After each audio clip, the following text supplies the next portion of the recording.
Mm. Wasn't that beautiful? Yeah. Just great. Thank you, guys. Thank you. They have been working on that for quite a while, diligently. So I ask you what your Christmas wishes are, and so I want to share what mine is this morning. I had a little more time to think about it, uh, and what I want to do is just go through three basic concepts that I believe, if we follow them, will bring joy in our lives, joy in our hearts. So the first thing that I wish for each of us, including myself, is spiritual knowledge. Spiritual knowledge.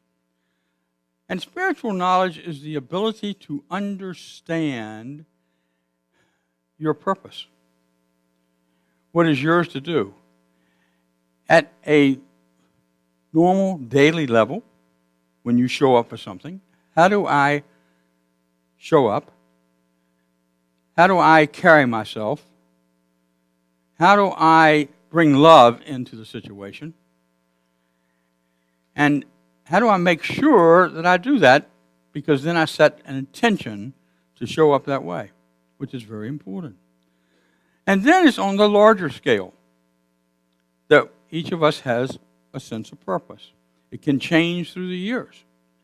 And as we step into that understanding of our purpose, we find out what most of us have been taught, which we would call the will of God. The will of God is Spirit in you bringing out your understanding of a divine idea and how to express that. So the spiritual knowledge is, again, understanding who I am, what I am, and how do I show up to bring about purpose in my life. A purpose in many cases. And most of us have a variety of purposes. It can be show up at different times in different ways. The second thing is spiritual understanding. There is a process in which we can follow to have spiritual understanding. But to find spiritual knowledge and spiritual understanding means that we take some time away. For example, Deborah Woodward's having her meditation series in January. What a great time to spend 3 Saturdays, a few hours each, being in the silence, being in that place where you can hear that Christ consciousness within you, experience it, and know that it is giving you a sense of purpose. It may not do it on that Saturday. Maybe it'll be March, or maybe it'll be April or May before you feel what you experience so that you start to have in your mind what your purpose is. And then the question becomes, what is mine to do? That's spiritual understanding. How do I understand what is mine to do? And there is a process called spiritual discernment. And it's pretty simple. You ask yourself, what is mine to do in order to be successful in carrying out my purpose? And you stop right there and go into the silence and listen and feel.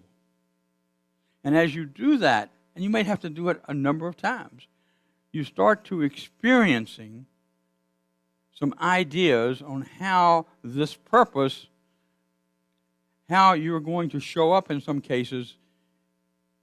You start to experience that at such a level that you show up as love. And you attract everything that you need in order to make that purpose become alive and be able to demonstrate it and express it through the Christ in you. And then you might ask, okay, what do I need? What do I need? And be quiet. And what will happen over time is that you will find out that what you need might be other people to support your idea. That maybe you need to recruit some folks. And it doesn't mean that you have to get on the phone right away, but give some thought to it, prayer to it. And what I have personally found is that people show up in my life. And I have to be just in tune to the fact that they're showing up for a reason. Matter of fact, anybody who shows up in your life is showing up for a reason. And maybe a couple months later, after you've gone through this process, somebody comes up to you and says, here's an idea. And you go, I'm thinking about that same idea. That's my purpose. That's a sense of purpose for me. So how do I step into that? And what I might be able to do is say, I love your idea so much, I'm going to support you because it supports me. You don't have to convince them to support you. You're going to support them because you're in alignment with one another. And that is that idea, that's a gift that we call spiritual understanding. And so we are looking for this sense of purpose. Then the next thing we have to have, which we're really not very good at, is patience. Somebody mentioned that earlier, patience. You know, it took 14 billion years for us to get where we are. 14 billion years. Spirit had patience to develop the perfect person, and that's what each of you are, the perfect person to express love. 14 billion years. And now, overnight, just about it feels like everything's changing. It's happening faster and faster. We are evolving faster and faster. And as we evolve, it will happen, I believe, as we mature in our understanding, our spiritual knowledge, as we mature in our spiritual understanding, that we will receive the patience to receive the answer and move closer to that omega point where we all are sharing love, where we don't, as somebody said, tolerate. That's not the way we look at things. But instead, we embrace and we literally honor each person. And so we have that opportunity, if you would, to move in patience with that. And you know, it's challenging. Because in the human condition, we run into all kinds of circumstances. I bought 2 lottery tickets this weekend. Is there anybody who would like to give me $100,000 for those 2 lottery tickets? Oh, you have little faith. Not much probability that that's going to happen. And it's okay. The other thing, because it helps education, the other thing is, we have 2 or 3 times a year where we are honored. We have a special occasion, a special birthday. We have surprise parties sometimes. How many of you have more than 10 surprise parties in your life? Right? Doesn't happen very often, right? Now, I know you might say, I'm surprised at everything that happens, so anyway, but that's not what I'm talking about, a planned surprise party. So we have those things, and they're wonderful. But we also have things that happen in our lives that are what I call a challenge. If a friend or you are told by a doctor that you have cancer, that would be a challenge. And many of you have experienced that. And you're living through that because you believe in the ability to heal. Not that some who don't make it through don't believe in the ability to heal. I'm not suggesting that. But to those who have, you have the ability to. So the challenge was more of how do I embrace it, probably, than how do I run from it or how do I fear it. We have challenges like we lose our jobs. Always reminds me of Eric Butterworth, who was a great Unity minister. And a guy came in, lived in New York City. A guy came in and said, He said, what's the matter? He said, man, I just lost my job. It's a 6-figure job. This is in the 70s. 6-figure job. I don't know what I'm going to do. What should I do? Eric Butler said, celebrate. The guy said, what? He said, celebrate because you're going to find a better job. 2 weeks later, the guy came back. He said, you were right. I found a better job. And you know, it just takes that understanding that nothing is permanent.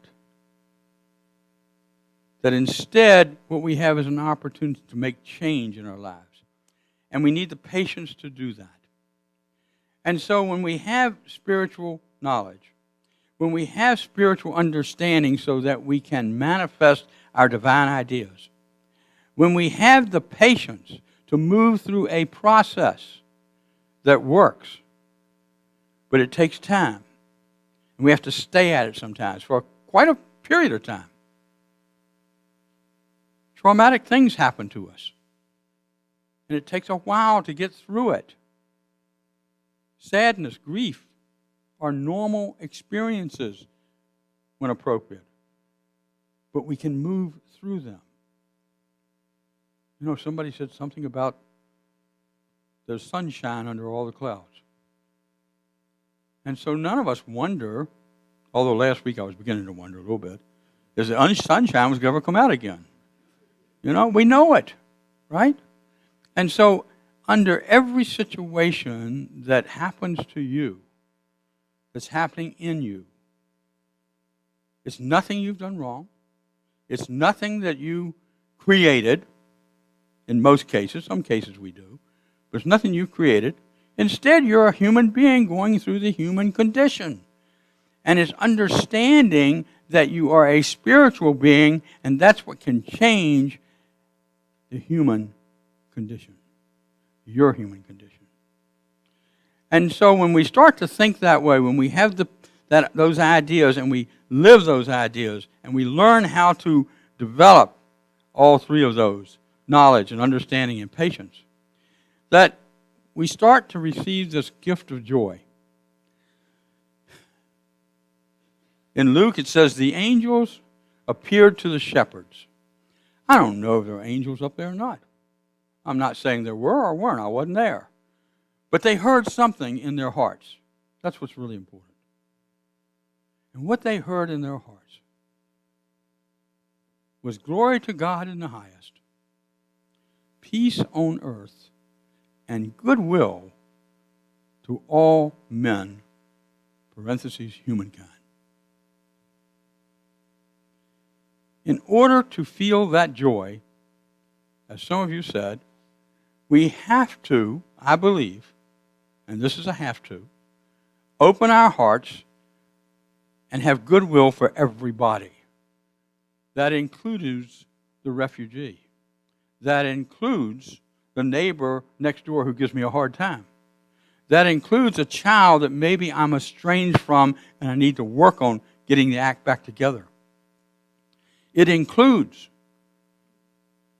going through some health issues, but moving through them and seeing the best in it and learning what you can learn about yourself and the strength that you have. It's goodwill to all humankind. Some of us think we've dropped back. But I'd like to say I don't think evolution ever goes backwards. It's always forward moving. And what evolution does beautifully is it brings into our understanding of what else we need to do so that we create that world that works for all. It creates for us an understanding of how we do not want to be. How do we not want to show up? But then that means that you and I have to accept that and say, how can I grow from these circumstances that I'm finding myself in locally, in the world, in politics, wherever? It's only through fear that they will control us. But as I think Danny said, it's through love, the power of love, that we will be in control of ourselves and our world. So, share this with me. Please stand up. Let me find it here. And I want you to share these affirmations with me. Glory to God in the highest. Peace on earth. And goodwill to all of humankind. We celebrate our joy with faith, peace, and love. And Merry Christmas. Thank you.